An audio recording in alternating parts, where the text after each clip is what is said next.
For image sample, so here is the example of 3 images from 50 image sample that were obtained during image acquisition process. Here is the exact location of image acquisition site from Google Map, and also a picture of image acquisition site. For methodology, from the original image, which is already in terms of the red, green, blue image or RGB image, it will be converted to the grayscale image since the grayscale image requires a small amount of data to perform complex operation in a shorter time. Then, from the grayscale image, this image will go through the process of the morphological structuring element to identify the structuring element or the patterns of the crack in images. After that, once the morphological structuring element process is done, image will be converted to the binary image. So in binary image, there only have 2 values, which is 1 is for white color and 0 is for the black color.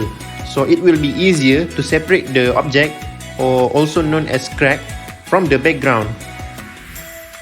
After the binarization process, image will go through the BW area field process, which is to remove unwanted object in images by filtering the area of object in binary image so that all the separated object from the cracked elements will be eliminated from binary image.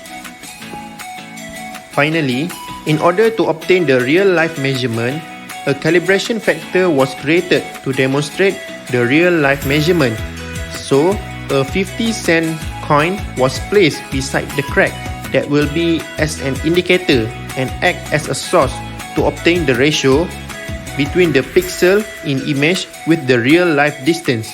From that, the pixel of the cracked images will be multiplied with the calibration factor to obtain the real life measurements for the crack length estimation. So here is the information for the parameters that can be measured in the crack images, which include the Structural Similarity Index measure or SSIM, and also noises, or which is also known as isolated white pixels in digital image processing. As a result, we can see here before using the digital image processing, image contains with noises, blurry and disturbances of unwanted objects such as surface or concrete defect that can affect the quality of image for the crack length measurement process. Once we apply the digital image processing to the crack images, you can see here that the image is free from any disturbances and only contains the crack, which will make it easier for the crack length estimation process.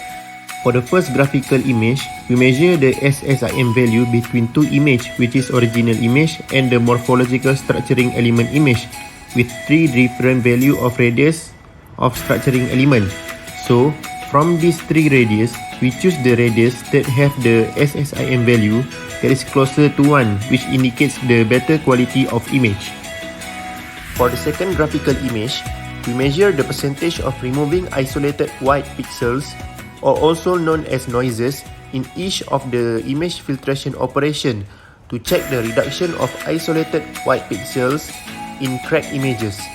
For the third graphical image, we check the percentage error between the actual length of the crack, which is from the side, and the estimated length from the MATLAB.